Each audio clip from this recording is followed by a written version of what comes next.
I was like, we can turn them up, but I prefer. No. Like, if we had like Tracy in the back playing a little like jazz.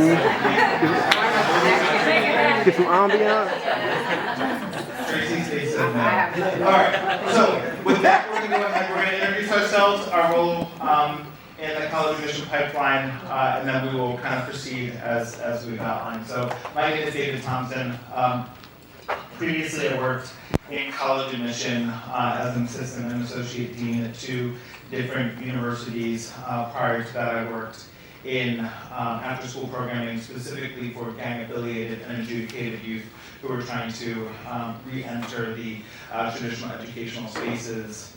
I moved from higher education in really selective places to an independent school where I was a college counselor for 4 years in San Diego, California, working with students who were going off to some of the most elite names that we know of, and in pretty significant numbers. It was quite a different experience from what I had known as a student in high school, and certainly different than what I had experienced in undergrad. I moved from that position to become a director of diversity, equity, inclusion, and justice, where I felt like I was able to come full circle with my work that had initially started in creating access points for students. And I will be moving into a new role at a different school in New York City, where again I'll be thinking about equity and justice in this particular role from a larger perspective, one that is more rooted in the infrastructure of the institution and less about the programmatic practice. And so thinking about DE&I issues from a large 10,000-foot lens. So Emily Jeffries.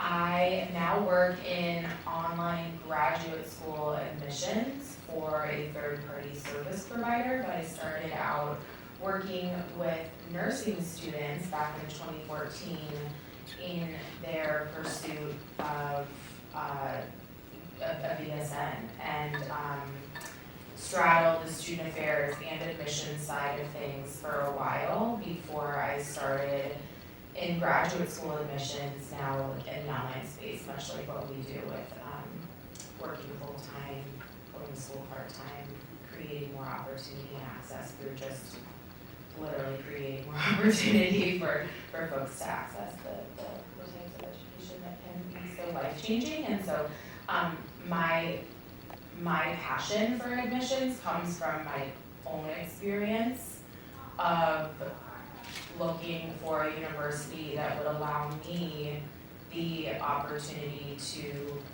leave rural Kansas, the farm that I grew up on, and I want to make sure that others have that same experience and the knowledge that is needed in order to navigate these spaces that are not super easy to navigate, especially if you don't know anyone who's ever done it before or just don't have the interest in doing it. Somehow a spark was sparked in me as a young girl reading colleges that change lives, and that's really where my perspective comes from.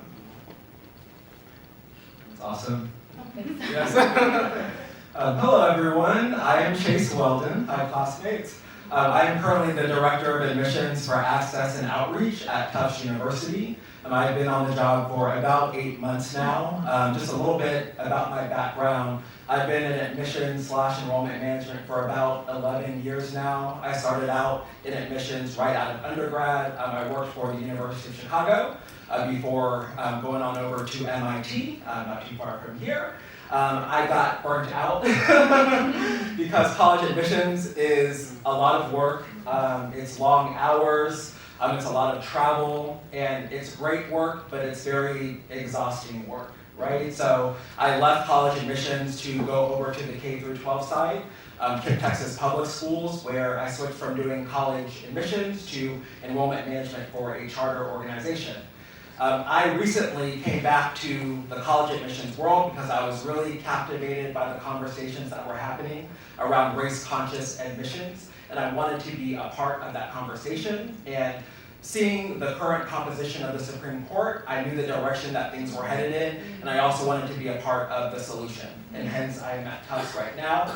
This is a very, It's a very interesting time to be in college admissions. For me, I think that there are, while it's very sad, the opinion that was issued, I also see glimmers of hope and opportunity as well.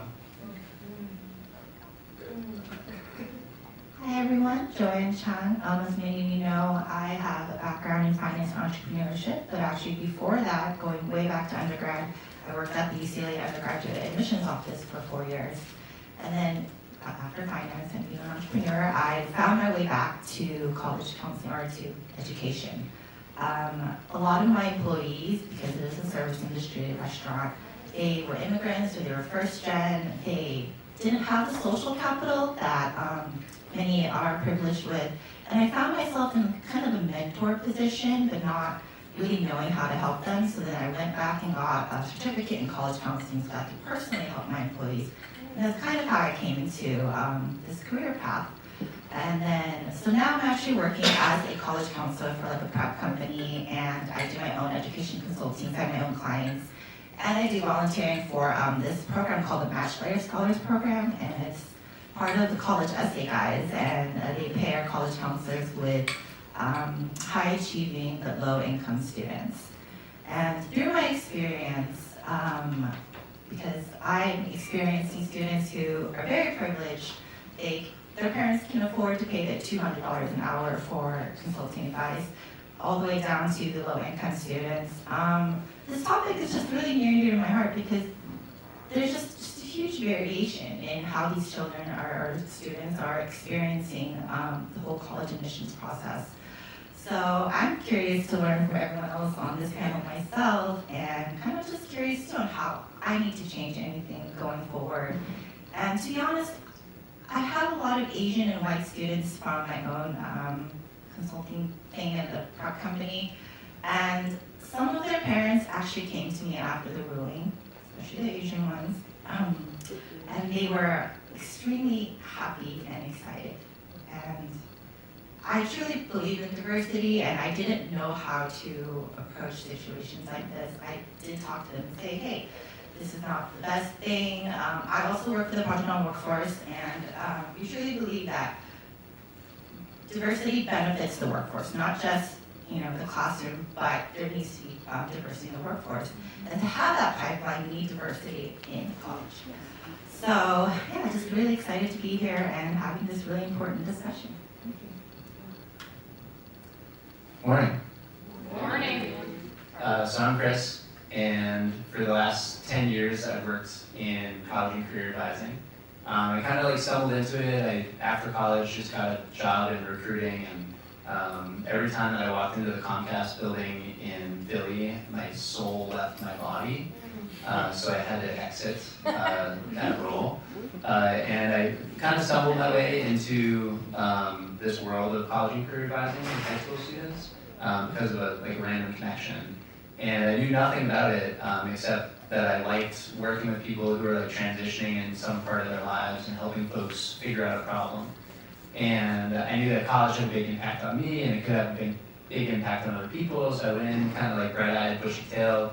I had an interesting job at a public charter school in Philadelphia that serves several thousand students, and I worked in the central office with our alumni advising program, and I shadowed our folks who were in the 5 high schools at the time, and doing the work on the ground with individual students, and it was alarmed at how high the dropout rates were for our college-going students, or how high the summer melt rates were, which was work that the person who started the college and career department at Mastery was running US Fire, during those trials and stuff. Laura King is her name. So anyway, I was oh my God, what the hell's happening here? And then eventually located myself in one of the high schools specifically and started implementing the work on the ground. And the median EFC, expected family contribution, which is a measure of how much a family can afford to pay in theory for college, was 0 for the 120 students per class. And most of my students were students of color, lots of different immigration backgrounds and domestic students, some undocumented, some documented, some from Cambodia and Laos and West Africa and Mexico, but mostly domestic students of color. And what I saw them encounter in the process, so like, first I was like, whoa, okay, like, the situation's a little more dire than I expected, but like, maybe if I'm doing as much as I can with each student, like, we can make a difference here. And that works in some like capacity, but over the years, and bless you, working with like 1,000 students over time, nothing that I did seemed to prevent more than half of the students who went to college from dropping out.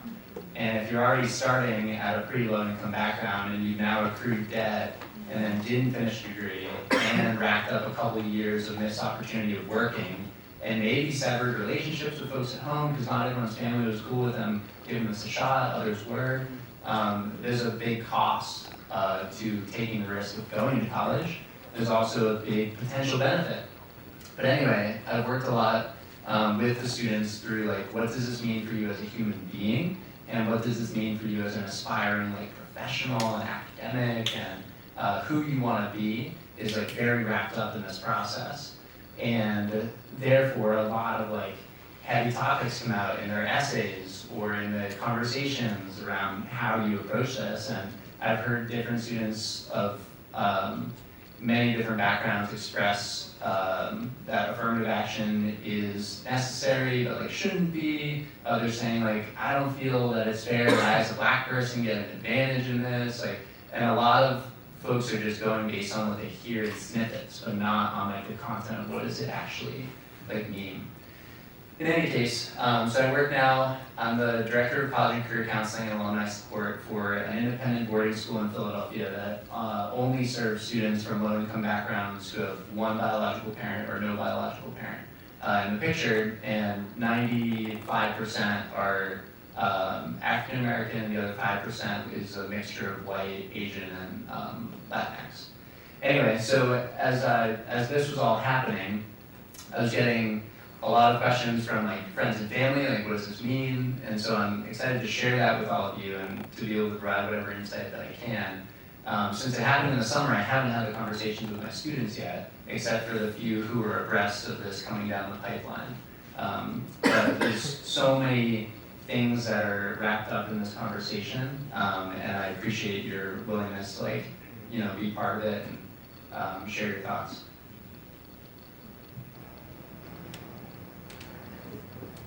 So all 5 of them, I invited all 5 of them to be on this panel. And as I listened to them, I was like, damn, I did a really nice job.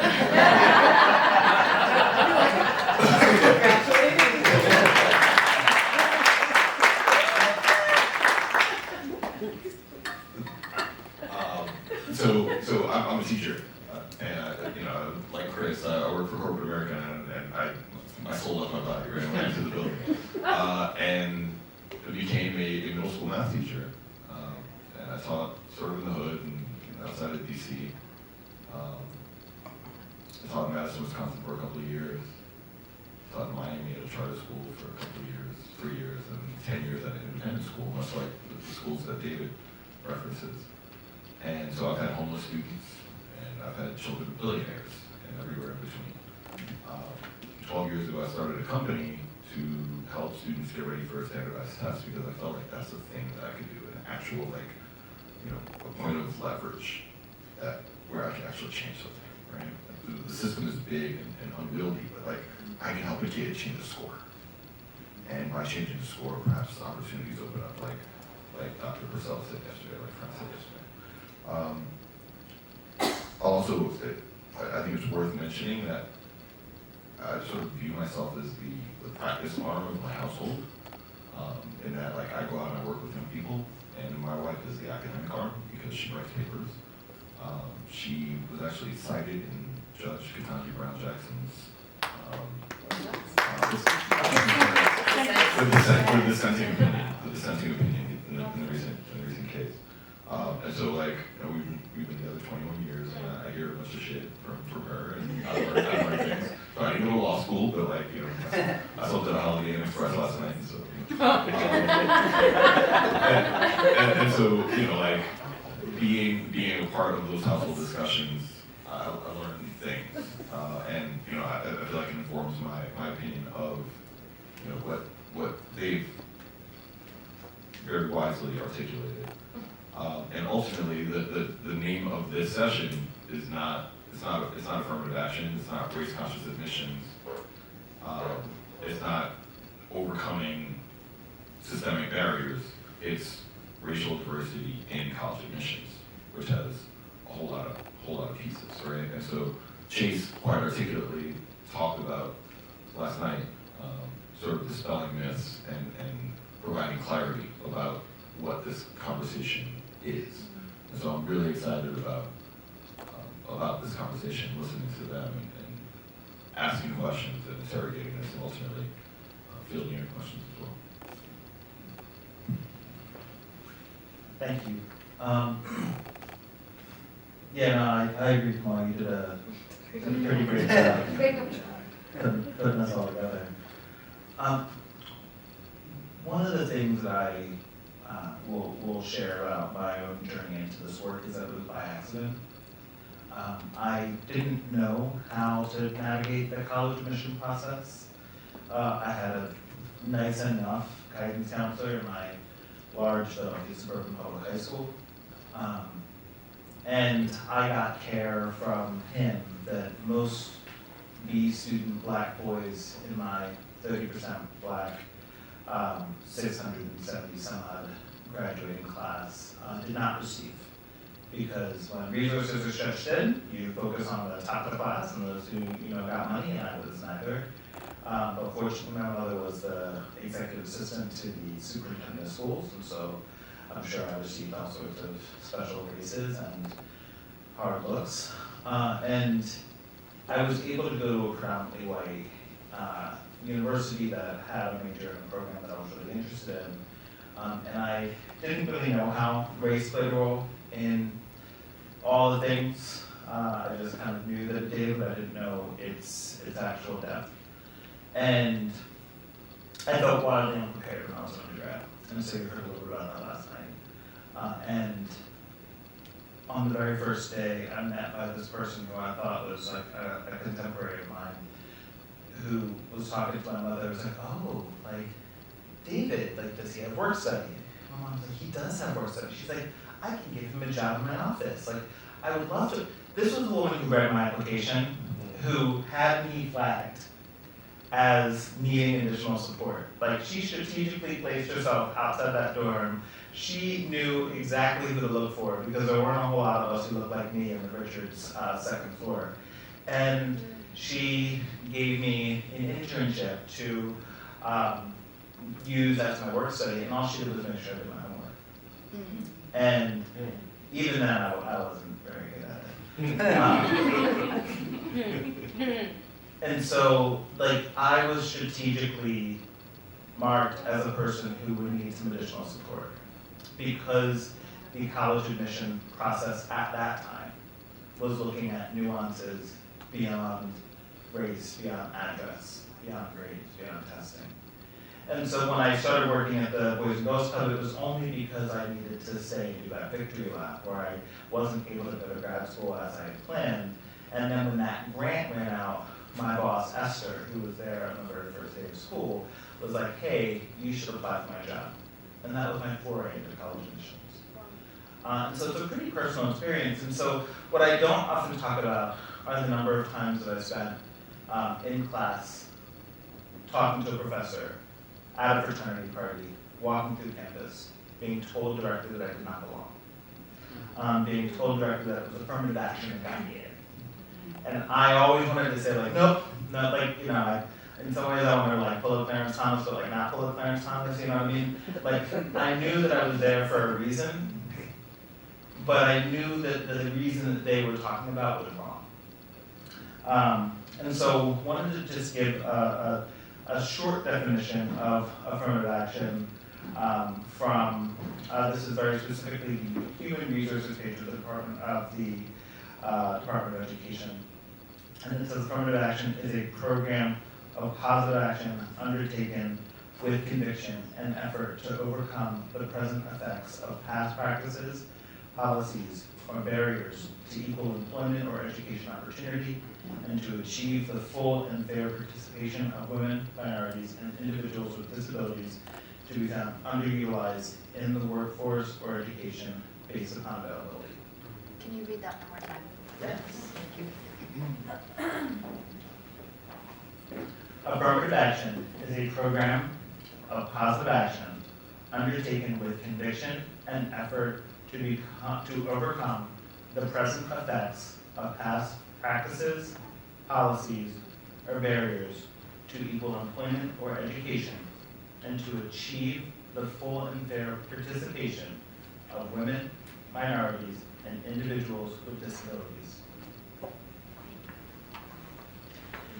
And so, as the Supreme Court case came through, and Kamal and I have had conversations, and we've talked to some of you all, what we realized is that there's a pretty wide misunderstanding, not only of what affirmative action is, but of also how race plays a role in higher education. The ink is not yet dry on the Supreme Court case, so we don't have a lot to talk about there. In fact, last night, Kamal and I were sort of guessing what would happen. Like, what do you think? And then, in 2 years, one of us is going to remember to do 10 push-ups based upon how that works out. However, race and diversity have actively played a role in higher education, and each one of us has seen that manifest in different ways through our work. And so we just wanted to also make sure that after talking, we were able to dispel rumors and articulate what also affirmative action isn't, so that when we do answer the questions and think a little bit more about the role that race plays, we're not conflating what is not real. So the question is, I didn't ask the question when you went on. I got that on video. Sorry, I was just ripping. Thank you. The question is, through our own work, or through your work specifically, what are some of the ways that you have interacted with, or what are some of the misperceptions that you've heard regarding affirmative action and race in college admission? Oof. So we're really trying to dispel myths and rumors. So you can choose one. I want to cite Chase and say, Justice Roberts, Chase, you said this, right? Justice Roberts referred to race-based admissions, right? And that is not what was happening. Chase, would you like to explain? Yeah, here you go, Chase. Sure. Hello, okay, yes. All right, so Kamal and I were having a wonderful conversation over a wonderful Italian dinner, and my friends over there, they were there as well. It was wonderful. And we started to discuss, the terminology that was used in the opinion that was written by Chief Justice Roberts. And one term that he uses over and over and over again is race-based admissions. Right, that is an incorrect term. The way that race is currently factored into a holistic style of reviewing applications means that it is the process is race conscious, right, or race aware, meaning that race can be one of many factors that is considered during the application review process. Okay, so that's one term. Another term that I want to discuss is the term merit. Because I think that we've probably all used the term merit. We've probably all heard the phrase that, admissions should be based on merit, right? Or the job interview process, it needs to be based on merit, right? But when you hear the word merit, it's actually a coded term, okay? And one can draw different conclusions based on hearing this word. If I hear that the application process needs to be based on merit, what you're essentially saying is that some students get in based on merit and other students do not. Okay? So that in itself is highly problematic.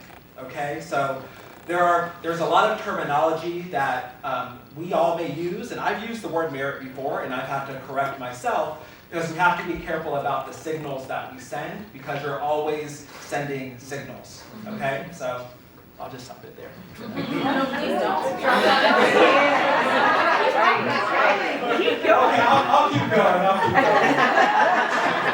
Well, you said something, you said which is problematic, and I wanted to hear why, tell us more about why that's problematic. Absolutely. So, I don't know how many of you all are, oh yes, Cortland? Yeah. Oh, well, I don't want to stop you, but you mentioned that it's a code term and that it was a term that some people use incorrectly. I was wondering, you said some people get in based off of merit, some people don't. So what constitutes merit? Yes. That's a wonderful philosophical question, and I think before we go there, I'd love to talk a little bit about institutional priorities and the way those factor into the admissions process, particularly at highly selective schools. I'm not speaking for every college, I'm speaking for highly selective schools, so these are typically schools that have admissions rates under 25%, okay?